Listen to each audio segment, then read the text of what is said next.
नमस्कार दोस्तों, स्वागत है अपने YouTube channel top trending GK में। दोस्तों इस वीडियो में देखने वाले हैं रेलवे एनटीपीसी एग्जाम 2020-21 की ऑल 125 पारी में जो सैटेलाइट यानी उपग्रह से संबंधित टोटल 65 सवाल पूछे गए थे। ये सारे सवाल एक्स्ट्रा फैक्ट साइज जानने वाले हैं, जो कि आने वाले ग्रुप डी और एनटीपीसी सीबीटी सेकेंड एग्जाम्स के लिए बहुत ज़्यादा फायदेमंद होने वाला है, क्योंकि आपकी सीबीटी फर्स्ट में से एनटीपीसी एग्जाम में लगभग प्रत्येक शिफ्ट में उपग्रह से संबंधित एक सवाल जरूर पूछा गया है। यहाँ पर जो आपके चंद्रयान है, मंगलयान है, ऐसे सवाल को मैंने आउट किया है, यानी इस वीडियो में शामिल नहीं किया है। बहुत से सवाल ऐसे भी पूछे गए थे चंद्रयान के, मंगलयान के, इसरो से संबंधित, तो उसका अलग से वीडियो आ जाएगा। तो वो वीडियो आपको देखने के लिए चैनल को सब्सक्राइब करके बेल आइकन जरूर हिट कर देना और इस वीडियो के एंड तक जरूर बने रहेगा, क्योंकि आने वाले किसी भी एग्जाम्स के लिए बहुत ज़्यादा ये फायदेमंद होने वाला है। इसकी पीडीएफ फाइल के लिए आपको टेलीग्राम चैनल ज्वाइन करना है, जिसकी लिंक डिस्क्रिप्शन बॉक्स में है। तो ये सभी इंपॉर्टेंट सवाल कवर करें उससे पहले मैं आपको बता दूं, आप किसी भी कॉम्पिटिटिव एग्जाम्स की तैयारी करते हो, अपनी तैयारी को परखने के लिए, आपका कॉन्फिडेंस बढ़ाने के लिए, या फिर कम समय में ज़्यादा सवाल अटेम्प्ट करने के लिए प्रैक्टिस बहुत ज़्यादा जरूरी है। प्रैक्टिस के लिए टेक्स्ट बुक आपके लिए बेहतरीन ऑफर ये लेकर आ रहे हैं कि आप किसी भी एग्जाम की तैयारी करते हो, सारे एग्जाम्स के मॉक टेस्ट एक ही पास के अंतर्गत दे सकते हो। मान लेते हैं आप एसएससी कर रहे हो, लेकिन यहाँ पर आप रेलवे के दे सकते हो, बैंकिंग के दे सकते हो, पैरेलल में जो भी एग्जाम के आप एक साथ तैयारी कर रहे हो, किसी भी अदर स्टेट गवर्नमेंट एग्जाम्स की, तो इन सभी के मॉक टेस्ट एक ही पास के अंतर्गत आप दे सकते हो। इसमें 1 वर्ष की वैलिडिटी का पास है, इसी प्रकार 2 वर्ष की वैलिडिटी का पास। इसमें भी यदि आप टीटीजी के कूपन कोड यूज करते हो तो आपको एक्स्ट्रा 40 रुपये का और डिस्काउंट मिलने वाला। 300 प्लस एग्जाम्स के सेम जो एग्जाम आपको डैशबोर्ड और इंटरफेस मिलता है, उसी प्रकार के मॉक टेस्ट से आप यहाँ पर प्रैक्टिस कर सकते हो। यहाँ पर देख सकते हो रेलवे के हो गए, बैंकिंग के हो गए, एएलपी वगैरह, जो एसएससी सीएचएसएल है, जितने भी स्टेट गवर्नमेंट एग्जाम्स हैं। तो ज़्यादा जानकारी के लिए डिस्क्रिप्शन बॉक्स में लिंक है, वहाँ से क्लिक करके ये आप टेस्ट सीरीज अटेम्प्ट कर सकते हो, ज्वाइन कर सकते हो और टीटीजी के कूपन कोड से एक्स्ट्रा डिस्काउंट भी मिल जाएगा। तो चलिए कंटिन्यू कर लेते हैं। जो भी सैटेलाइट से सवाल पूछे गए हैं आपके एनटीपीसी में, काफी इंपॉर्टेंट सवाल है। देखिएगा पहला सवाल, भारत का प्रथम संचार उपग्रह कौन सा है? यहाँ पर प्रथम उपग्रह का ना पूछ के प्रथम संचार उपग्रह का पूछा है, तो इसका नाम है एप्पल। एप्पल इस उपग्रह की फुल फॉर्म क्या है? एरियन पैसेंजर पेलोड एक्सपेरिमेंट इसकी फुल फॉर्म है, जो कि फर्स्ट कम्युनिकेशन सैटेलाइट है भारत का। ये लॉन्च हुआ था 1981 में। ये तो हो गया भारत का प्रथम संचार उपग्रह। आप कहेंगे भारत का प्रथम उपग्रह कौन सा? तो वो आर्यभट्ट है, जो 1975 में लॉन्च हुआ था ये आर्यभट्ट। और भारत का प्रथम दूर संवेदी उपग्रह पूछ ले तो SROSS स्रोस ए हो जाएगा, यानी स्ट्रेच रोहिणी सैटेलाइट सीरीज का ये उपग्रह है और प्रथम सैटेलाइट आर्यभट्ट है, जिससे अलग एक सवाल भी पूछा गया इसमें। इसरो ने 15 फरवरी 2017 को कुल कितने उपग्रह लॉन्च करके विश्व रिकॉर्ड बनाया था? तो इसरो ने 2017 में टोटल 104 उपग्रह एक साथ लॉन्च करके विश्व रिकॉर्ड बनाया था। बाद में 2021 में इस रिकॉर्ड को तोड़ भी दिया गया, जिससे सवाल भी आगे पूछा गया है। इसरो के द्वारा 15 फरवरी 2017 को प्रक्षेपण यान, जिसका नाम है पोलर सैटेलाइट लॉन्चिंग व्हीकल के द्वारा, ये श्री हरिकोटा स्थित जो अंतरिक्ष केंद्र है वहां से टोटल 104 उपग्रह का प्रक्षेपण किया गया था। इससे पहले ये रिकॉर्ड था 2014 में एक साथ 37 सैटेलाइट लॉन्च किए गए थे रशिया के द्वारा। अभी ये रिकॉर्ड इसरो का भी तोड़ दिया गया है। जो सवाल पूछा गया यहाँ पर, जनवरी 2021 में स्पेस एक्स ने एक रॉकेट से कितने उपग्रहों को एक साथ लॉन्च करके विश्व रिकॉर्ड बनाया है? तो स्पेस एक्स ने एक रॉकेट से, जिस प्रकार यहाँ पर इसरो ने 104 उपग्रह लॉन्च किए थे एक साथ, इसी प्रकार यहाँ पर स्पेस एक्स ने एक ही रॉकेट से टोटल 143 उपग्रहों को एक साथ लॉन्च करके ये विश्व रिकॉर्ड बना दिया है। तो स्पेस एक्स है, ये एलन मस्क की कंपनी है, जो कि 24 जनवरी 2021 को एक ही रॉकेट से इन्होंने ये रिकॉर्ड बनाया है। इससे पहले ये रिकॉर्ड था इसरो के पास फरवरी 2017 में एक साथ 104 उपग्रहों को लॉन्च करके। तो ये जो रॉकेट है इसका नाम क्या है? तो स्पेस एक्स की रिकॉर्ड ब्रेकिंग जो फ्लाइट के लिए फाल्कन 9 जो प्रक्षेपण वाहन है, व्हीकल है, इसका उपयोग किया गया है और इस मिशन का नाम रखा गया है ट्रांसपोर्टर 1। देखिएगा अगला सवाल, अर्थ ऑब्जर्वेशन के लिए इसरो के द्वारा 2018 में कौन सा उपग्रह लॉन्च किया गया था? तो कौन सा अर्थ ऑब्जर्वेशन सैटेलाइट है जो इसरो ने 2018 में लॉन्च किया है? तो ये हाइसिस हो जाएगा। हाइसिस यानी हाइपर स्पेक्ट्रल इमेजिंग सैटेलाइट है, जो 2018 में इसरो के द्वारा लॉन्च किया गया एक अर्थ ऑब्जर्वेशन सैटेलाइट है। मैं सारे अर्थ ऑब्जर्वेशन सैटेलाइट की आपको लिस्ट बता देता हूँ, जो कि हाल फिलहाल 2020 में, 18-19 में लॉन्च किए गए हैं। तो ये इसरो की वेबसाइट पर अवेलेबल है, आप देख सकते हो। EOS-01 आपको पूछ रहे हैं कौन सा अर्थ ऑब्जर्वेशन सैटेलाइट जो कि इसरो ने 2020 में लॉन्च किया है? तो ये EOS-01 है, जिसको PSLV C49 लॉन्च व्हीकल से इसको लॉन्च किया गया है। ये सभी अर्थ ऑब्जर्वेशन सैटेलाइट है। रिसैट 2B-R1 है, ये 2019 में लॉन्च किया गया था। और कौन से व्हीकल से किया गया है? तो C48 और कार्टोसैट 3 हैं, ये भी अर्थ ऑब्जर्वेशन है, जो 2019 में किया गया है। PSLV C47 से किया गया है। रिसैट 2 भी है। ये सभी अर्थ ऑब्जर्वेशन सैटेलाइट आपको 2018 में लॉन्च हुआ पूछा है तो ये हाईसिस हो जाएगा। 2019 में बहुत से हुए, रिसेट 2 भी हुआ है, कार्टोसैट 3 हुआ है, रिसेट 2BR1 ये 2019 में हुए और 2020 में EOS 01 लॉन्च हुआ था। 2018 में कौन सा हुआ? तो 2018 में एक तो ये हाईसिस हुआ है, 1 जनवरी 12 2018 में ये कार्टोसैट 2 सीरीज का सैटेलाइट लॉन्च हुआ था PSLV C40 व्हीकल से।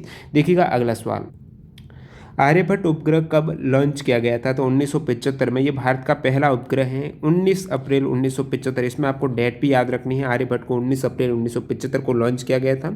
ये सोवियत संघ रशिया के द्वारा 19 अप्रैल 1975 को कॉस्मोस 3M जो प्रक्षेपण वाहन है इसके द्वारा इसको प्रक्षेपित किया गया था। तो ये भारत से प्रक्षेपित नहीं हुआ, उपग्रह तो भारत का लेकिन रशिया से कॉस्मोस 3M व्हीकल है इसके द्वारा ये लॉन्च किया गया था। ये तो हो गया भारत का प्रथम उपग्रह। भारत का सेकेंड उपग्रह है, ये है भास्कर सेगा फर्स्ट है जो कि 1979 में लॉन्च किया गया था। Rocket C1 inter Cosmos launch vehicle है, इससे ये लॉन्च किया गया था 1979 में। तो भारत का सेकेंड उपग्रह है भास्कर सेगा। नेक्स्ट में देखिएगा GSAT-30 किस प्रकार का सैटेलाइट है? GSAT-30 ये कम्युनिकेशन संचार उपग्रह है, कम्युनिकेशन सैटेलाइट है जो 2020 में लॉन्च हुआ। कब? जनवरी 17 2020 में GSAT-30 उपग्रह को लॉन्च किया गया है। तो ये कैसा उपग्रह है? कम्युनिकेशन सैटेलाइट है। तो इससे आपको क्या याद रखना है, जितने भी कम्युनिकेशन सैटेलाइट हैं उनके नाम याद रखना है, ताकि इस प्रकार से सवाल पूछ ले ये किस प्रकार का उपग्रह है तो आप बता सके कौन सा जो कम्युनिकेशन सैटेलाइट है। या ऊपर अपने देखा है जो अर्थ ऑब्जर्वेशन सैटेलाइट हैं इन सभी के प्रकार और नाम आपको पता होना चाहिए। जो कम्युनिकेशन सैटेलाइट की बात करें तो CMS-01 ये 2020 में लॉन्च हुआ है। GSAT-30 जो पूछे गए हैं ये जनवरी 17 2020 में और 17 दिसंबर 2020 को CMS-01 हुआ है। कौन से लॉन्च व्हीकल से हुआ है तो ये भी आप याद रख सकते हो, PSLV C50 से CMS-01। GSAT-30 है ये एराइन 5 V251 से लॉन्च किया गया है, GSAT-31 हो गया। ये सभी कम्युनिकेशन सैटेलाइट है, GSAT-7A, GSAT-11, GSAT-29, GSAT-6A, GSAT-17 जितने भी GSAT सीरीज़ के हैं ये कैसे सैटेलाइट है तो आप कहेंगे ये कम्युनिकेशन सैटेलाइट है। इसी प्रकार GSAT-18, 15, GSAT-6 ये सभी लॉन्च कब हुए इसकी डेट भी देख सकते हो, क्योंकि सवाल इस प्रकार भी पूछ सकते हैं कि कौन सा कम्युनिकेशन सैटेलाइट 2018 में लॉन्च हुआ है या फिर इस व्हीकल से लॉन्च हुआ है। तो ये सारी लिस्ट में आपको अवेलेबल हो जाएगा टेलीग्राम चैनल पर, आप इसकी PDF भी देख सकते हो। बाकी ये इसरो की वेबसाइट पर जितने भी सैटेलाइट है, कम्युनिकेशन है, जो अर्थ ऑब्जर्वेशन है, उन सभी के टाइप दे रखे हैं, वहाँ से भी आप इसको रीड कर सकते हो। तो ये सभी आप देख रहे हो GSAT-16, 14, 7, 6 ये कैसे सैटेलाइट है? Communication satellite. आपको GSAT-30 का पूछा गया था, ये भी कम्युनिकेशन। भारत का प्रथम संचार उपग्रह प्रक्षेपित केंद्र कौन सा है? तो यहाँ पर इसका आंसर जो भी स्टूडेंट को पता कमेंट कर देना। बात करूँ यहाँ पर 1963 में थुम्बा भूमध्य रेखीय रॉकेट प्रमोचन केंद्र है, ये जो 1963 में हुआ था इसका नाम ये कहाँ पर है? ये तिरुवनंतपुरम है। 1967 में प्रायोगिक उपग्रह संचार भूकेंद्र की स्थापना हुई है, वो अहमदाबाद में हुई है। भारत का पहला संचार उपग्रह अपने अभी ऊपर कवर किया, उसका नाम है एप्पल। देखिएगा अगला सवाल, इसरो के द्वारा 100वें उपग्रह का प्रक्षेपण कब किया गया था? इसरो के द्वारा 100वें उपग्रह का प्रक्षेपण है ये 12 जनवरी 2018 को किया गया था। और इसका प्रक्षेपण किस व्हीकल से किया गया है? तो polar satellite launching vehicle C40 के द्वारा श्रीहरिकोटा अंतरिक्ष केंद्र से ये 100वां उपग्रह है जो कार्टोसैट 2 सीरीज का उपग्रह है। इसके साथ साथ 36 यात्री भी यहाँ पर शामिल थे, 30 यात्री इनके साथ थे। तो ये इसरो के द्वारा 100वां उपग्रह है, 2018 में कार्टोसैट 2 सीरीज का सैटेलाइट है। इसरो के द्वारा जनवरी 2016 में लॉन्च नेविगेशन उपग्रह कौन सा जो आपदा प्रबंधन एवं मछुआरों को समुद्री तूफान के बारे में जानकारी प्रदान करता है? तो ये नेविगेशन सैटेलाइट जो इसरो ने 2016 में लॉन्च किया, इसकी विशेषता है ये जो डिजास्टर आपदा प्रबंधन हो गया और मछुआरों को समुद्री तूफान के बारे में जानकारी प्रदान करेगा, इसका नाम है IRNSS-1। क्या है? ऑप्शन बी IRNSS-1 सैटेलाइट है जो एक नेविगेशन उपग्रह है, 2016 में लॉन्च हुआ है और जो डिजास्टर और समुद्री तूफान के बारे में मछुआरों को ये जानकारी प्रदान करता है। भारत के 17 वर्षीय छात्र के द्वारा बनाए गए किस लघु उपग्रह को हाल ही में नासा के द्वारा लॉन्च किया गया है, उसका क्या नाम है उस सैटेलाइट का जो कि भारत के 17 वर्षीय छात्र के द्वारा एक ये लघु उपग्रह बनाया गया था और नासा के द्वारा इसको लॉन्च किया गया है?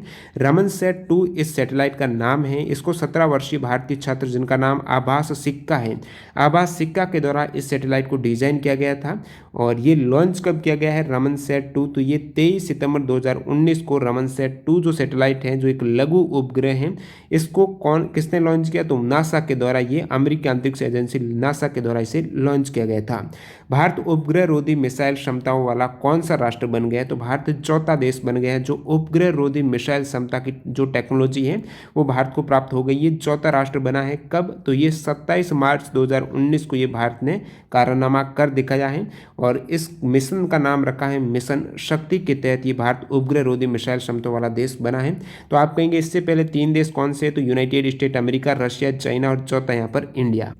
अगले सवाल की ओर मूव करते हैं। बाढ़, सूखा, आपदा प्रबंधन और दूर संचार क्षेत्र से जुड़े विषयों पर सूचनाएं एकत्र करने में सहायता हेतु आईआईटी कानपुर के छात्रों ने 2011 में कौन सा उपग्रह बनाया था। तो आईआईटी कानपुर के स्टूडेंट ने 2011 में आपदा प्रबंधन है, बाढ़, सूखा, इन सभी से संबंधित विषय हैं, यहाँ से वो सूचनाएं एकत्र करने में सहायता हेतु जुगनू नामक एक सैटेलाइट इन्होंने बनाया था 2011 में। तो इस सैटेलाइट का नाम है जुगनू।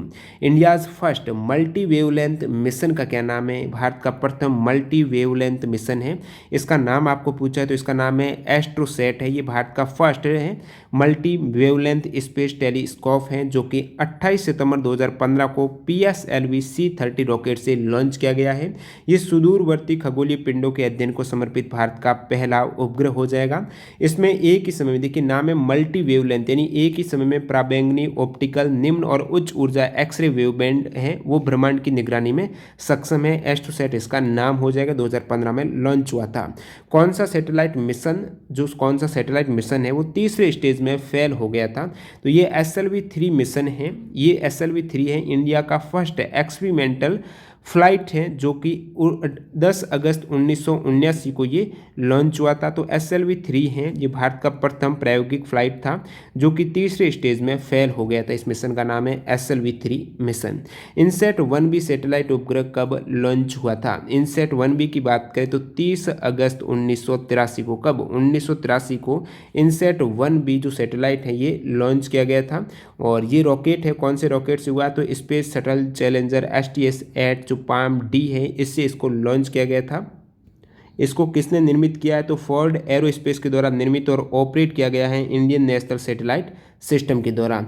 और ये हो जाएगा इनसैट 1B 1983 में। बाकी बात करूँ GSAT-30 की, जो एक टेली कम्युनिकेशन सैटेलाइट है, ये 2020 में अभी लेटेस्ट लॉन्च किया गया है। कहाँ से, ये कोरोनू लॉन्च बेस जो फ्रेंच गुयाना है वहाँ से इसको लॉन्च किया गया है एराइन 5 VA 251 से। अगला सवाल देखिएगा, भारतीय वायुसेना के लिए GSAT-7 संचार उपग्रह को किसने विकसित किया है। तो भारतीय वायुसेना यानी इंडियन एयरफोर्स के लिए एक जो संचार उपग्रह है कम्युनिकेशन सैटेलाइट GSAT-7 है, ये किसने विकसित किया, तो इसरो का ये सैटेलाइट है। इसरो सैटेलाइट सेंटर में इसे विकसित किया गया है। रॉकेट जो लॉन्च किया गया है वो GSLV Mark 2 F11 से लॉन्च किया गया है। कब लॉन्च किया गया है, तो 19 दिसंबर 2018 को। और ये भारतीय नौसेना के GSAT-7 उपग्रह के समान है। तो GSAT-7A ये वायुसेना के लिए हैं और GSAT-7 है ये भारतीय नौसेना के लिए है। तो ये आप दोनों को अंतर पता होना चाहिए। ये 36 धवन SLP सेंटर साइट से लॉन्च किया गया है। 2018 में कौन सा मिलिट्री कम्युनिकेशन सैटेलाइट लॉन्च हुआ है, तो ये अभी मैंने आपको बताया है जो भारतीय वायुसेना के लिए GSAT-7A संचार उपग्रह है मिलिट्री कम्युनिकेशन सैटेलाइट 2018 में GSAT-7A लॉन्च हुआ था। 2018 में फ्रेंच गुयाना से भारत के किस संचार उपग्रह को लॉन्च किया गया है, तो GSAT-18 जितने भी आपके कम्युनिकेशन सैटेलाइट जो ऊपर मैंने आपको इमेज में बताया था वो कब लॉन्च हुए हैं, कौन से व्हीकल या फिर रॉकेट से लॉन्च किए गए हैं और किसको समर्पित है, ये सभी आपको पता होना चाहिए। कौन से स्टेशन से लॉन्च हुए हैं, तो GSAT-11 है, ये फ्रेंच गुयाना से लॉन्च किया गया भारत का संचार उपग्रह जो 2018 में हुआ था, 4 दिसंबर 2018 को। अन्य में GSAT सीरीज के इंपोर्टेंट सैटेलाइट की बात करूँ जो लेटेस्ट वाले हैं, तो GSAT-29 है और GSAT-7A है। ये दोनों ही 2018 में 36 धवन यानी भारत से ही लॉन्च हुए हैं, GSAT-29 और 7A। GSAT-31 है, इससे आगे सवाल भी पूछा गया है। GSAT-31 है, ये 2019 में कहाँ से लॉन्च किया गया, तो ये भी फ्रेंच गुयाना से लॉन्च किया गया है। GSAT-30 है, ये 2020 में फ्रेंच गुयाना से लॉन्च हुआ है। GSAT-30 है और GSAT-31 है, ये 2019 में हुआ था और GSAT-30 है 2020 में लॉन्च किया गया है। अगला सवाल देखिएगा, भारत का प्रथम उपग्रह कौन सा, तो ये आर्यभट्ट हो जाएगा। लॉन्च व्हीकल है इंटरकॉस्मस सेकंड है, 19 अप्रैल 1975 को लॉन्च किया गया। सेकंड भास्कर सेगा है। दोनों ही उपग्रह Russian rocket launch and development site है, वहाँ से लॉन्च किए गए हैं। कहाँ से, रशिया से। भारतीय लॉन्च व्हीकल और भारत में प्रथम उपग्रह आपको पूछ रहे हैं तो ये रोहिणी हो जाएगा। रोहिणी टेक्नोलॉजी पेलोड है जो कि 1979 में, कब, 10 अगस्त 1979 को SLV-3E1 लॉन्च व्हीकल से ये भारत में ही इंडिया के 36 धवन स्पेस सेंटर से हरिकोटा से लॉन्च किए गए हैं। तो इन दोनों का आपको अंतर पता होना चाहिए। भारत का प्रथम उपग्रह आर्यभट्ट है जो 1975 में रशिया से लॉन्च हुआ है, और भारत में ही लॉन्च और भारतीय व्हीकल से लॉन्च प्रथम उपग्रह रोहिणी टेक्नोलॉजी पेलोड हो जाएगा। जनवरी 2019 में इसरो का कौन सा संचार उपग्रह लॉन्च किया गया है? फरवरी 2019 में इसरो ने जीसैट 31 कम्युनिकेशन सैटेलाइट है वो एराइंस 5 VCA से लॉन्च हुआ है। कहाँ पर? तो ये जो लॉन्च साइट है इसका नाम है कोरोऊ ELA-3 जो फ्रेंच गुयाना है वहाँ से इसको लॉन्च किया गया है। तो ये संचार उपग्रह जो 2019 में इसरो का लॉन्च हुआ है जीसैट 31। अप्रैल 2019 में इसरो के द्वारा 28 इंटरनेशनल कस्टमर सैटेलाइट कहाँ से लॉन्च किए गए हैं? तो अप्रैल 2019 में इसरो के 28 जो इंटरनेशनल कस्टमर सैटेलाइट हैं ये 37 धवन स्पेस सेंटर श्री हरिकोटा से लॉन्च किए गए हैं। किस व्हीकल से किए गए? तो polar satellite launching vehicle C-45 से किए गए हैं, और इसमें 28 तो कस्टमर सैटेलाइट है, एक इंडिया का जो एमीसैट है जो भारतीय जासूसी उपग्रह है। तो टोटल ये उपग्रह लॉन्च किए गए हैं। 2018 में लॉन्च कौन सा इसरो का नेविगेशन उपग्रह है? तो नेविगेशन उपग्रह ये IRNSS-1I ये जो इसरो का नेविगेशन उपग्रह लॉन्च हुआ था 2018 में। और बात करूँ इसके रॉकेट की तो PSLV XLC-41 इसका रॉकेट है। 11 अप्रैल 2018 को ये लॉन्च हुआ है। आपको पूछ रहे 2017 में कौन सा इसरो का नेविगेशन सैटेलाइट लॉन्च हुआ था? 17 में जो हुआ था इससे पहले सीरीज का यानी IRNSS। देखिए जो भी सैटेलाइट जिसमें IRNSS है ये नेविगेशन वाले उपग्रह हैं। इसकी पूरी लिस्ट पे आगे अपन देखेंगे। 2017 में नेविगेशन सैटेलाइट IRNSS-1H लॉन्च हुआ था। फर्स्ट कौन सा है नेविगेशन? तो IRNSS-1A है। अब देखिए ये IRNSS का क्या मतलब है? तो Indian regional navigation satellite system हो जाएगा, जो कि प्रथम नेविगेशनल सैटेलाइट है वो IRNSS-1A है जो 2013 में लॉन्च हुआ। आपको पूछ ले प्रथम नेविगेशन सैटेलाइट है जिसका नाम क्या है या फिर कब लॉन्च हुआ है? तो 2013 में हुआ है। IRNSS-1A इसका नाम है। रॉकेट जो लॉन्च हुआ ये उपग्रह PSLV XLC-22 से इसको लॉन्च किया गया था 36 धवन लॉन्च साइट से। मिशन शक्ति क्या है? तो मिशन शक्ति में अभी जो भारत चौथा राष्ट्र बना है क्षमताओं को हासिल करने वाला, ये ऊपर सवाल भी आया था। तो 27 मार्च 2019 को भारत ने मिशन शक्ति नामक एक ऑपरेशन कोड के दौरान एक एंटी सैटेलाइट हथियार का परीक्षण किया। तो ये एंटी सैटेलाइट हथियार है, उपग्रह रोधी मिसाइल है, ये हासिल की है भारत ने क्षमता। चौथा राष्ट्र बन चुका है। इससे पहले यूनाइटेड स्टेट, रशिया और चाइना के पास ये क्षमता थी। अगला सवाल देखिएगा 2020 में इसरो के द्वारा लॉन्च अंतिम उपग्रह कौन सा? 2020 में इसरो ने कौन सा जो अंतिम सैटेलाइट लॉन्च किया है 2020 के वर्ष में? तो ये कम्युनिकेशन सैटेलाइट जिसका नाम है CMS-01 2020 में लॉन्च हुआ। 17 दिसंबर 2020 को ये लॉन्च हुआ था। PSLV C-50 जो रॉकेट है इससे इसे श्री हरिकोटा से लॉन्च किया गया है 37 धवन स्पेस सेंटर से। इसी प्रकार मैं बात करूं 2019 में लॉन्च इसरो का अंतिम उपग्रह कौन सा? तो ये रिसैट 2BR-1 है जो 11 दिसंबर 2019 को हुआ था। 2020 का अंतिम है। ये कौन सा है? CMS-01। देखिएगा अगला सवाल, भारत के निम्न में से किस स्टेशन से उपग्रह लॉन्च किए जाते हैं? या फिर ये सवाल इस प्रकार है कि भारत किस स्टेशन का प्रयोग अपने प्रक्षेपास्त्र कार्यक्रम के परीक्षण केंद्र के रूप में करता है? तो परीक्षण केंद्र के रूप में व्हीलर द्वीप जो भारतीय राज्य उड़ीसा में है, और इस व्हीलर द्वीप का क्या नाम है स्टेशन का? इसका अन्य नाम डॉक्टर अब्दुल कलाम आइलैंड भी है। तो ये integrated test range missile testing facility है जो कि एक आइलैंड में ये लोकेट है। अगला सवाल देखिएगा, भारत में प्रक्षेपित प्रथम भारतीय उपग्रह कौन सा है? ये ऊपर मैंने एक्स्ट्रा फैक्ट में बताया है, यहाँ पर सवाल भी पूछा गया है अलग से NTPC एग्जाम में। जो भारत में प्रक्षेपित है और ये पहला भारतीय उपग्रह कौन सा? वैसे आर्यभट्ट आपको पता है लेकिन वो रशिया में हुआ था। तो भारतीय लॉन्च व्हीकल और भारत में लॉन्च प्रथम उपग्रह है रोहिणी। कौन सा? रोहिणी है। ये उपग्रह 10 अगस्त 1979 को SLV-3E1 से लॉन्च किया गया है। कहाँ से? Indian 36 Dhawan space centre Shri Harikota से। भारत का प्रथम उपग्रह आर्यभट्ट हो जाएगा। ये अपन ऊपर कवर कर चुके हैं 2 बार। Large area x ray proportional counter soft x ray telescope और अल्ट्रावायलेट इमेजिंग टेलीस्कोप का उपयोग किस उपग्रह में किया गया है? जो कि अभी ऊपर कवर किया है, इंडिया का फर्स्ट मल्टी वेवलेंथ मिशन वाला, जिसमें large area x ray proportional counter soft x ray telescope और UV जो अल्ट्रावायलेट इमेजिंग टेलीस्कोप का उपयोग किया गया है। वो किस सैटेलाइट में हुआ? तो ये एस्ट्रोसैट में हुआ है जो एक मल्टी वेवलेंथ मिशन है जो 28 सितंबर 2015 को PSLV C-30 से लॉन्च किया गया था। अगला सवाल देखिएगा, GSAT-6A कब लॉन्च हुआ है? तो ये सैटेलाइट जो कम्युनिकेशन सैटेलाइट GSAT-6A है ये लॉन्च हुआ था 2018 में। GSAT 6A GSLV F08 launch vehicle से 29 मार्च 2018 को लॉन्च किया गया है। कहाँ से? ये श्रीहरिकोटा से 10 वर्ष की मिशन अवधि है। मिशन अवधि पूछ रहे तो इसकी GSAT 6A की 10 वर्ष है। तो ये तो हो गया GSAT 6A जो कि 2018 में 29 मार्च को लॉन्च हुआ है। कौन से रॉकेट से? GSLV F08 से। मिशन अवधि है 10 वर्ष। बात करूँ GSAT 7A की, ये भी 2018 में लॉन्च हुआ है, लेकिन ये हुआ है 19 दिसंबर 2018 को। GSLV Mark II F11 से लॉन्च हुआ है GSAT 7A, जो इसरो का सैटेलाइट सेंटर में विकसित है। ये भारतीय वायुसेना के लिए, ऊपर सवाल भी आया था, भारतीय वायुसेना के लिए कौन सा कम्युनिकेशन सैटेलाइट? GSAT 7A जो संचार उपग्रह है। GSAT 11 है, ये भी 2018 में लॉन्च हुआ है, 4 दिसंबर को फ्रेंच गुयाना से हुआ है, ये भारत से नहीं हुआ है। GSAT 29 और 7A ये 2018 में हो गया। GSAT 31 2019 में लॉन्च किया गया है। इसी प्रकार GSAT 30 है, ये 2020 में फ्रेंच गुयाना से। Polar satellite launching vehicle XLC-17 rocket से लॉन्च किया गया उपग्रह GSAT 12 किससे संबंधित है? तो GSAT 12 भी ऊपर अपन ने कवर किया, संचार उपग्रह है, कम्युनिकेशन सैटेलाइट है, जैसे PSLV XLC-17 रॉकेट से लॉन्च किया गया है। कब लॉन्च किया गया है GSAT 12 को? तो ये 15 जुलाई 2011 को। कहाँ से? सतीश धवन जो स्पेस सेंटर है श्रीहरिकोटा से लॉन्च किया गया है।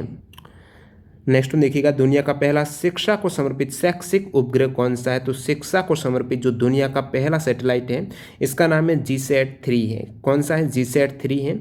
अब अन्य नाम इसका क्या है? EduSat, लेकिन ऑप्शन में EduSat ये नहीं देते एग्जाम में, क्योंकि आप डायरेक्टली इसका आइडिया लगा सकते हो, एडुकेशन है तो ये शिक्षा से संबंधित होगा, लेकिन GSAT 3 ऑप्शन था। ये वर्ल्ड का, विश्व का पहला है शिक्षा को समर्पित सैटेलाइट है GSAT 3। अब इस उपग्रह की बात करूँ तो इसे 20 सितंबर 2004 को श्रीहरिकोटा भारत से ही लॉन्च किया गया है। GSLV F01 लॉन्च व्हीकल भी आपको पता होना चाहिए। तो GSAT 3 ये शिक्षा को समर्पित दुनिया का पहला सैटेलाइट है। इससे भारत में दूरस्थ शिक्षा प्रणाली जो डिस्टेंस एजुकेशन है उसको प्रभावी ढंग से चलाने में मदद मिलेगी। एप्पल किस प्रकार का सैटेलाइट है? तो एप्पल भारत का प्रथम संचार उपग्रह, ऊपर सवाल भी 2 बार बता चुका हूं, तो ये संचार यानी कम्युनिकेशन सैटेलाइट हो जाएगा। ये भारत का पहला संचार उपग्रह है। इसका पूरा नाम क्या है? एराइन पैसेंजर पेलोड एक्सपेरिमेंट, ये एप्पल हो जाएगा, जो कि लॉन्च हुआ है 19 जून 1981 को। कब हुआ है? 1981 को पहला कम्युनिकेशन भारत का सैटेलाइट एप्पल को लॉन्च किया गया था फ्रेंच गुयाना से, और एराइन फर्स्ट से इसे लॉन्च किया गया था। IRNSS-1G कौन से नंबर का नेविगेशन सैटेलाइट है? तो ये 7वें नंबर का नेविगेशन सैटेलाइट है। जी अल्फ़ाबेटिकली ऑर्डर में कौन सा नंबर पे है? 7वां है, तो यहाँ पर आप डायरेक्टली कर सकते हो। जितने भी नेविगेशन सैटेलाइट की सीरीज हैं आप देख सकते हो, जो पहला यहाँ पर हो जाएगा IRNS-1A। तो ये IRNSS-1A 2013 में कब लॉन्च हुआ ये नेविगेशन सैटेलाइट? ये काफ़ी इंपॉर्टेंट हो जाता है। और कौन से रॉकेट से? तो PSLV-C-22 से लॉन्च किया गया है। IRNSS ये सेकेंड है इस नेविगेशन सैटेलाइट सीरीज का, 2014 में इसको लॉन्च किया गया था। इसी प्रकार तीसरा C हो जाएगा, फिर 1D, 1E, 1F और 7वां 1G, 8वां 1H और 9वां है IRNSS-1I है, जो 2018 में लॉन्च किया गया है। ये लेटेस्ट हो जाएगा, PSLV-C-41 व्हीकल से इसे लॉन्च किया गया था। अगला सवाल देखिएगा, पूछा गया यहाँ पर 2018 तक भारत का प्रक्षेपित सबसे भारी उपग्रह कौन सा है? 2018 तक के अनुसार भारत का जो प्रक्षेपित सबसे भारी है, हेवी वेट का सैटेलाइट है, वो GSAT 11 है। इसका लॉन्च मास है 5854 किलोग्राम। तो ये 5 दिसंबर 2018 को भारत का सबसे भारी संचार उपग्रह है GSAT 11, जिसे फ्रेंच गुयाना से सफलतापूर्वक लॉन्च किया गया था। ये तो हो गया सबसे भारी उपग्रह कौन सा है 2018 तक? GSAT 11 है। आपको पूछ रहे हैं इसरो ने सबसे भारी रॉकेट कौन सा रॉकेट है? तो geosynchronous satellite launch vehicle mark 3 ये सबसे भारी रॉकेट है, जो 5 जून 2017 को यूज हुआ था। संचार उपग्रह GSAT 19 को इसी रॉकेट ने कक्षा में स्थापित किया था। रॉकेट का नाम है GSLV मार्क 3। देखिएगा अगला सवाल, GSAT 29 उपग्रह के उच्च रेजोल्यूशन वाले ऑनबोर्ड कैमरे का क्या नाम है? GSAT 29 सैटेलाइट के जो हाई रेजोल्यूशन वाले ऑनबोर्ड कैमरा है उसका नाम है GOI। ये GOI हिंद महासागर में दुश्मन जहाज़ों को ट्रैक करने में सक्षम है। GSAT 29 की बात करूं तो ये उपग्रह है, इसे कब लॉन्च किया गया था? 2018 में 14 नवंबर 2018 को सतीश धवन स्टेशन जो लॉन्च सेंटर है वहां से इसको लॉन्च किया गया है। ये एक कम्युनिकेशन सैटेलाइट है जो GSLV mark 3 D2 launch vehicle से इसे लॉन्च किया गया है हिंद महासागर में दुश्मन जहाज़ों को ट्रैक करने के लिए। इसमें एक GOI यानी उच्च रेजोल्यूशन वाला एक कैमरा है। अगला सवाल देखिएगा, कल्पना 1 किस प्रकार का सैटेलाइट है? तो ये मेट्रोलॉजिकल सैटेलाइट यानी मौसम संबंधी उपग्रह है कल्पना 1। तो जितने जितने भी उपग्रह हैं वो किस टाइप के हैं वो इसरो की आपको वेबसाइट पर मिल जाएंगी। तो आप कहेंगे तो मैं कमेंट बॉक्स में आप बता देना है। इससे संबंधित आपको कोई एक्स्ट्रा वीडियो चाहिए, जो भी उपग्रह रहते हैं जैसे कि ऊपर नेविगेशन वाले थे और जो अर्थ ऑब्जर्वेशन वाले भी थे, और इसके अलावा ये जो कम्युनिकेशन वाले पूछे जा रहे हैं, मेट्रोलॉजिकल सैटेलाइट है, कौन से सैटेलाइट कब लॉन्च हुए हैं, क्या प्रकार है, यहाँ से आने वाले ग्रुप डी एग्जाम में सवाल मिल सकते हैं। कल्पना 1 किस प्रकार का सैटेलाइट है, तो ये मेट्रोलॉजिकल सैटेलाइट जो मौसम संबंधी उपग्रह है, जिसको 2002 में लॉन्च किया गया था 12 सितंबर 2002 को, और ये डीएक्टिवेट हो गया था सितंबर 2017 में से PSLV-C4 ये जो रॉकेट है इससे लॉन्च किया गया था।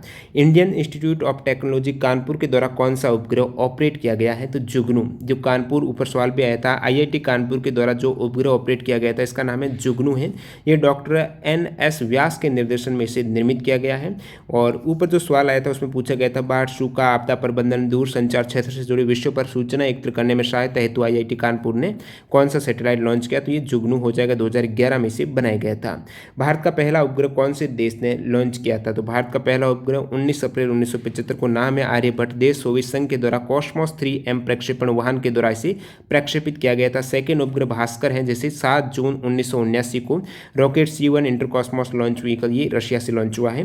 भारत का प्रथम स्वदेशी उपग्रह प्रक्षेपण यान कौन सा है, तो यहाँ पर पूछा गया है भारत का जो स्वदेशी उपग्रह प्रक्षेपण यान है, सैटेलाइट लॉन्च व्हीकल जो भारत में निर्मित स्वदेशी है, वो है SLV सैटेलाइट लॉन्च व्हीकल 3। कौन सा है, SLV सैटेलाइट लॉन्च व्हीकल 3 है। ये भारत का ही स्वदेशी उपग्रह प्रक्षेपण यान है और ये SLV 3 है। कब लॉन्च किया गया है, तो 18 जुलाई 1980 को सबसे पहले श्री हरिकोटा रेंज यहाँ से ये रोहिणी सैटेलाइट इससे लॉन्च किया गया था। अगला सवाल देखिएगा, कौन सा भारतीय उपग्रह महासागरीय, तटीय और वायुमंडलीय अनुप्रयोग हेतु व्यवस्थित डेटा एकत्रित करता है। कौन सा सैटेलाइट जो महासागरीय है, तटीय और वायुमंडलीय अनुप्रयोग हेतु यहाँ पर एक व्यवस्थित डाटा एकत्र करता है, तो ये ओशियनसैट 1। ओशियनसैट 1 का अन्य नाम है IRS-P4। IRS-P4 हो जाएगा ओशियनसैट 1 ये सैटेलाइट है। अन्य नाम जरूर याद रखना और ऑप्शन में यहाँ पर कंफ्यूज किया जाता है आपको। PSLV-C45 रॉकेट से 1 अप्रैल 2019 को किस उपग्रह को लॉन्च किया गया था। कौन सा उपग्रह किस रॉकेट से लॉन्च किया गया है, कितना इंपॉर्टेंट है, काफ़ी डीप सवाल पूछा गया है। PSLV-C45 रॉकेट से, और स्पेशली डेट भी मेंशन कर दिए 1 अप्रैल 2019 को किस सैटेलाइट को लॉन्च किया गया था, तो एमीसैट जो इलेक्ट्रॉनिक इंटेलिजेंस सैटेलाइट है इसको लॉन्च किया गया है। टोटल 29 सैटेलाइट यहाँ पर लॉन्च किए गए थे, मैंने ऊपर बताया था। जो 28 तो थे जो दूसरे देशों के थे, एक जो भारत का एमीसैट है। इन टोटल 29 सैटेलाइट यहाँ पर लॉन्च हुए थे PSLV-C45 से। एमीसैट एक भारतीय जासूसी उपग्रह है। चीन किस शहर में मानव निर्मित आर्टिफिशियल चंद्रमा स्थापित करेगा, तो दक्षिण पश्चिमी ये चिसुआन प्रांत जो चेंगडू शहर रोशनी देने वाला एक सैटेलाइट रहेगा, तो किस शहर में, तो यहाँ पर चाइना है वो एक आर्टिफिशियल चंद्रमा स्थापित करेगा। कृत्रिम उपग्रह धरती पर करीब 80 किलोमीटर के दायरे को ये रोशन करने वाला है और ये कृत्रिम चंद्रमा वास्तविक चंद्रमा की अपेक्षा 8 गुना अधिक चमकीला होगा। तो कौन से प्रांत में आपको पूछा है, तो ये हो जाएगा आपके सिचुआन प्रांत और सिटी है वो चेंगडू सिटी। भू स्थिर उपग्रह हैं जो जियो सिंक्रोनस सैटेलाइट हैं, इससे संबंधित कौन सा गलत कथन है, तो इससे संबंधित मैं इंपॉर्टेंट कथन बताऊं तो भू स्थिर कक्षा की पृथ्वी से ऊंचाई कितनी है, 35,786 किलोमीटर। अर्थात यदि इस ऊंचाई पर कोई भी उपग्रह है तो वो पृथ्वी से हमेशा एक ही स्थान पर दिखाई देगा। तो ये कक्षा भूमध्य रेखा पर स्थित होगी एवं उपग्रह के घूर्णन की दिशा पृथ्वी के घूर्णन के समान होती है, इसलिए आपको एक ही स्थान पर दिखाई देगा, क्योंकि जो पृथ्वी की घूर्णन की दिशा और इस सैटेलाइट की उपग्रह की घूर्णन की दिशा के समान है। और जो भूस्थिर उपग्रह की परिक्रमा अवधि है वो पृथ्वी के रोटेशन की अवधि के समान होती है। अगला सवाल देखिएगा, इसरो के द्वारा GSAT-3 या फिर इसका नाम एडुसैट है, ये उपग्रह कब लॉन्च किया गया था, तो प्रथम सैटेलाइट था जो शिक्षा को समर्पित है, ये लॉन्च हुआ था 2004 में, 20 सितंबर 2004 को लॉन्च हुआ है। दुनिया का पहला शिक्षा को समर्पित ये शैक्षिक उपग्रह है GSAT-3, एडुसैट इसका नाम है। और ये कब लॉन्च हुआ है आपको पूछा है, तो 20 सितंबर 2004 को लॉन्च किया गया था।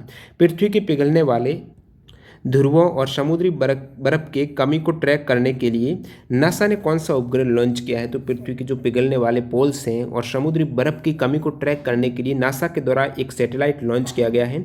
इस सैटेलाइट का नाम है ICESat-2। ICESat-2 जो ice cloud land elevation satellite 2 इसकी फुल फॉर्म हो जाएगी। आइस हो गया और फिर यहाँ पर क्लाउड है और इसके अलावा जो लैंड एलिवेशन सैटेलाइट ये ICESat-2 उपग्रह हैं जो कि नासा के द्वारा किसको ट्रैक करने के लिए, देखिए जो बर्फ़ पिघल रही है, समुद्री बर्फ़, इसकी कमी को ट्रैक करने के लिए ICET-2 सैटेलाइट है 15 सितंबर 2018 को ये डेल्टा सेकेंड 3420-10C रॉकेट से लॉन्च किया गया है। कब? 2018 को। अब देखिए यहाँ पर आप देख पा रहे हो ये ICET-2 लॉन्च किया गया है, तो लेकिन इससे पहले ICET भी ये कोई लॉन्च किया होगा। तो ये नासा ने 2003 में एक ICET उपग्रह लॉन्च किया था, जिसके द्वारा समुद्री बर्फ की परत के बहुत पतला होने और ग्रीनलैंड के तटीय इलाके हो गए अंटार्कटिका के ऊपर से बर्फ की जो यहाँ पर पूरी परत थी उसको हटने की जानकारी दी गई थी इस सैटेलाइट के द्वारा, और जिसका अभियान 2009 में समाप्त हो गया था और फिर ये ICET सेकेंड अभियान 2018 को ये लॉन्च हुआ था। ग्लोबल पोजिशनिंग सिस्टम, GPS की फुल फॉर्म क्या है? ग्लोबल पोजिशनिंग सिस्टम उपग्रह है। ये पृथ्वी से कितनी ऊंचाई पर है? तो GPS उपग्रह है लगभग पृथ्वी से 20,200 किलोमीटर। मील की बात करें तो 12,550 मील की हाइट पर ये मध्यम जो पृथ्वी की कक्षा है उसमें उड़ान भरते हैं। प्रत्येक उपग्रह दिन में 2 बार पृथ्वी का ये चक्कर भी लगाते हैं, तो इसकी हाइट 20,200 किलोमीटर है। एमीसैट किस प्रकार का उपग्रह है? एमीसैट है ये इलेक्ट्रोमैग्नेटिक इंटेलिजेंस गैदरिंग सैटेलाइट है, यानी एक जासूसी उपग्रह हो जाएगा। किस प्रकार का आपको पूछे तो ऑप्शन होगा आपके इलेक्ट्रोमैग्नेटिक इंटेलिजेंस गैदरिंग सैटेलाइट जो जासूसी उपग्रह है, जिसको 1 अप्रैल 2019 को PSLV C-45 से ऊपर सवाल आया था। कौन सा सैटेलाइट लॉन्च किया गया? तो ये एमीसैट लॉन्च किया गया है। इसके द्वारा 748 किमी ऊंचाई कि अपने इच्छित सूर्य तुल्यकालिक ध्रुवीय कक्षा में सफलतापूर्वक रखा गया था 1 अप्रैल 2019 को। ये उपग्रह विद्युत चुंबकीय स्पेक्ट्रम मेजरमेंट के लिए कार्य करता है। और अगला सवाल देखिएगा, इंडियन नेशनल सैटेलाइट सिस्टम और इनसैट से संबंधित गलत कथन। Indian national satellite system, INSAT का क्या मतलब है? इंडियन नेशनल सैटेलाइट सिस्टम हो जाएगा। तो इससे संबंधित गलत कथन है, तो आपको पता होना चाहिए इससे संबंधित कौन से सही स्टेटमेंट है। तो इसरो के द्वारा बहुउद्देशीय भू स्थिर उपग्रहों की एक श्रृंखला है ये इनसैट, जो दूरसंचार, प्रसारण, मौसम विज्ञान, खोज और बचाव कार्य के लिए ये उपयोग किया जाता है। कब से है ये? 1983 से कमीशन्ड है। और ये किसके द्वारा संचालित है? तो ये जॉइंट वेंचर है जो कि डिपार्टमेंट ऑफ स्पेस है, डिपार्टमेंट ऑफ टेलीकम्युनिकेशन है, इंडिया मेट्रोलॉजिकल डिपार्टमेंट है, ऑल इंडिया रेडियो और ये सभी दूरदर्शन से संबंधित हो जाएगा। इनसैट है, इसके द्वारा बहुत से बहुउद्देशीय भू स्थिर उपग्रहों की यहाँ पर सीरीज रहती है जो इन सभी विषय हेतु दूरसंचार, प्रसारण, मौसम विज्ञान है, इनके लिए ये कार्य करता है 1983 से। स्वदेश निर्मित एवं स्वदेश भूमि से प्रक्षेपित प्रथम उपग्रह कौन सा है? रिपीट हुआ है, रोहिणी RS फर्स्ट है। 36 धवन स्पेस सेंटर श्रीहरिकोटा से भारत में ही लॉन्च हुआ था। प्रथम उपग्रह है SLV-3E2 18 जुलाई 1980 को लॉन्च हुआ था। 2003 में इसरो के द्वारा किस उपग्रह का नाम कल्पना उपग्रह रखा गया है? मैटसैट उपग्रह। 2003 में इसरो के द्वारा इस मैटसैट सैटेलाइट का नाम है वो कल्पना उपग्रह रखा गया है। ये 12 सितंबर 2002 को भारत के PSLV के द्वारा लॉन्च की गई श्रृंखला का पहला उपग्रह जो मैटसैट फर्स्ट है, इसका नाम कल्पना 1 रखा गया है। मैटसैट फर्स्ट का नाम ही कल्पना फर्स्ट रखा गया है। ये भारत के तत्कालीन प्रधानमंत्री श्री अटल बिहारी वाजपेयी ने 5 फरवरी 2003 को डॉक्टर कल्पना चावला के लिए आयोजित शोक सभा के दौरान घोषणा की कि भारत के उपग्रहों की श्रृंखला मेटासैट को कल्पना नाम दिया गया है। कौन सा इसरो का प्रायोगिक उपग्रह है? इसरो का जो एक्सपेरिमेंटल सैटेलाइट है वो है आर्यभट्ट। ये भारत का प्रथम इंडियन एक्सपेरिमेंटल सैटेलाइट जो 1975 में लॉन्च किया गया था। और इसके अलावा जो इसरो के एक्सपेरिमेंटल सैटेलाइट, देखिए कौन सा इसरो का प्रायोगिक उपग्रह है, तो मैं बता देता हूँ सारे एक्सपेरिमेंटल सैटेलाइट, जिसमें से ये प्रथम है आर्यभट्ट। इसके अलावा रोहिणी हो गया, रोहिणी टेक्नोलॉजी पेलोड जो RTP है, रोहिणी सैटेलाइट RS-1 है, एप्पल है, यूसैट, INS-1B, INS-1A, INS-1C, ये सभी एक्सपेरिमेंटल सैटेलाइट हो जाएंगे। और जो सैटेलाइट लॉन्च व्हीकल SLV-3 है, ये भारत का पहला एक्सपेरिमेंटल सैटेलाइट लॉन्च व्हीकल है। अगला सवाल देखिएगा, सोवियत यूनियन के द्वारा 1957 में कौन सा प्रथम कृत्रिम उपग्रह जो आर्टिफिशियल सैटेलाइट है वो लॉन्च किया गया था? सोवियत यूनियन के द्वारा 1957 में स्पुतनिक फर्स्ट स्पेसक्राफ्ट है, ये प्रथम कृत्रिम उपग्रह लॉन्च किया गया था 1957 में। अगला सवाल देखिए यहाँ पर सवाल नंबर 52। 2018 में पृथ्वी का अध्ययन करने के लिए भारत का संवर्धित उपग्रह प्रणाली कौन सी है? तो ये पृथ्वी के अध्ययन के लिए 2018 में संवर्धित उपग्रह प्रणाली की बात करें तो ये IRNSS हो जाएगा, यानी भारतीय क्षेत्रीय नौवन उपग्रह प्रणाली है, Indian regional navigation satellite system है। तो ये रीजनल सैटेलाइट नेविगेशन सिस्टम है, ये accurate real time positioning and timing service है वो प्रोवाइड करता है। इसके अलावा नाविक भी है जो नेविगेशन विद इंडियन कॉन्स्टलेशन है ये भी रहता है, और गगन भी है। गगन की बात करो तो भारत का ये उपग्रह आधारित हवाई यातायात संचालन तंत्र है। अमेरिका अमेरिका, रशिया, यूरोप के बाद 10 अगस्त 2010 को इस तकनीक को प्राप्त करने वाला भारत विश्व का चौथा देश बन चुका है गगन का मतलब है जीपीएस एडेड जियो ऑग्यूमेंटेड नेविगेशन। नेक्स्ट वन, भारतीय अंतरिक्ष अनुसंधान संगठन यानी इसरो ने फरवरी 2021 में हिंद महासागर क्षेत्र में सैन्य मर्चेंट नेवी के जहाज़ों की गतिविधियों को ट्रैक करने के लिए डीआरडीओ के द्वारा विकसित कौन सा उपग्रह प्रक्षेपित किया है? तो इसरो के द्वारा डीआरडीओ के द्वारा निर्मित कौन सा उपग्रह लॉन्च किया गया है फरवरी 2021 में, जिसका काम है हिंद महासागर क्षेत्र में सैन्य और मर्चेंट नेवी के जहाज़ों की गतिविधियों की निगरानी रखना। तो ये सिंधु नेत्र किसको लॉन्च किया गया है? सिंधु नेत्र को उपग्रह को PSLV C-51 के जरिए प्रक्षेपित किया गया था। नासा के द्वारा लॉन्च कौन सा उपग्रह है जो 5 जुलाई 2016 को बृहस्पति की कक्षा में सफलतापूर्वक प्रवेश कर दिया है? तो नासा के द्वारा ये जो सैटेलाइट इसका नाम है जूनो, जो कि 5 जुलाई 2016 को जुपिटर की कक्षा में सफलतापूर्वक प्रवेश कर दिया था। ये लॉन्च कहाँ से किया गया है? फ्लोरिडा से, जो कैप कानवरल एयरफोर्स स्टेशन से 2011 को जूनो को लॉन्च किया गया था, जो बृहस्पति की कक्षा में 2016 को प्रवेश किया था। ISRO satellite to study the solar corona, जो outer layer of the sun रहती है, सबसे बाहरी लेयर, जिसे सोलर कोरोना बोला जाता है। तो इसरो का कौन सा सैटेलाइट है इसके अध्ययन के लिए लॉन्च किया गया है? तो ये लॉन्च किया जाएगा, मिशन है आदित्य L1 2022 में लॉन्च होगा। अगला सवाल देखिएगा, बाकी आपको पूछ लें आदित्य L1 है, इसका क्या कार्य है? तो ये किसका अध्ययन करेगा? ये सोलर कोरोना का यानी स्टडी ऑफ सन के लिए सैटेलाइट है। GSLV की फुल फॉर्म क्या है? तो geosynchronous satellite launch vehicle है। PSLV की पूछ रहे तो polar satellite launch vehicle. GSLV mark 3 का निकनेम क्या है? तो इसका निकनेम है फैट बॉय एंड बाहुबली 2 इसके निकनाम है। लॉन्च व्हीकल मार्क 3 ये इसका अन्य नाम भी है। तो GSLV mark 3 fat boy and Baahubali इसका निकनेम हो जाएगा। और अगले सवाल की ओर मूव करते हैं। बाकी चंद्रयान हो गया, मंगलयान से संबंधित अलग से वीडियो मिल जाएगा आपको।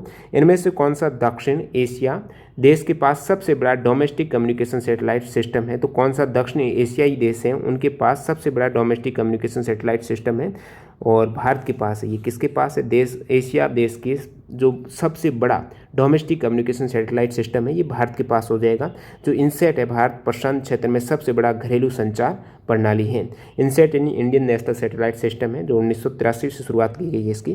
कौन सा नेविगेशन सैटेलाइट सिस्टम नहीं है? इनमें से कौन सा नेविगेशन सैटेलाइट सिस्टम नहीं है? तो MEO ये वाला नहीं है, बाकी सभी है। जैसे कि यहाँ पर बात करूँ मैं गैलीलियो की, तो Galileo is a global navigation satellite system GNSS। और बाइडू की बात करें तो ये भी नेविगेशन सैटेलाइट सिस्टम है। नाविक नेविगेशन विद इंडियन कॉन्स्टलेशन है। Indian regional navigation satellite system जो IRNSS है ये भी नेविगेशन सिस्टम हो जाएगा। और मीडियम अर्थ ऑर्बिट MEO है, ये आपके सैटेलाइट है, न कि नेविगेशन सैटेलाइट सिस्टम है। तो MEO आपका अलग हो जाएगा। अगला सवाल, केंद्रीय कैबिनेट ने GSLV फेज 4 प्रोग्राम के तहत कब तक 5 जियो ऑर्बिट सैटेलाइट लॉन्च करने हेतु 3000 करोड़ की राशि आवंटित की है? तो GSLV फेज 4 प्रोग्राम के लिए 5 जो जियो ऑर्बिट सैटेलाइट लॉन्च करने हेतु 3000 करोड़ की राशि केंद्रीय कैबिनेट ने आवंटित की है। वो मिशन है 2021 से लेकर 2024 तक। Hack proof quantum communication satellite किस देश के द्वारा लॉन्च किया गया है? तो hack proof quantum communication satellite China ने लॉन्च किया है। तो इस प्रकार टोटल जो 60+ सवाल हैं NTPC में एज जो सैटेलाइट से पूछे गए हैं वो सारे इंपॉर्टेंट सवाल एक्स्ट्रा फैक्ट सहित कवर हो गए। इसके अतिरिक्त जो भी आपकी चंद्रयान जो मिशन है, चंद्रयान हो गया, चंद्रयान 1, 2 है, मंगलयान है, इनसे संबंधित और साथ ही साथ इसरो से संबंधित अन्य जितने भी सवाल हैं और DRDO वगैरह के, इनसे अलग से 1-2 वीडियो में ये सारे टॉपिक कवर हो जाएंगे। तो जिन भी कैंडिडेट ने चैनल को सब्सक्राइब नहीं किया ज़रूर सब्सक्राइब करके बेल आइकन हिट कर देना, ताकि आपको इस प्रकार से नए वीडियो का नोटिफिकेशन मिल सके। मिलते हैं नए वीडियो के साथ। वंदे मातरम। जय हिंद दोस्तों।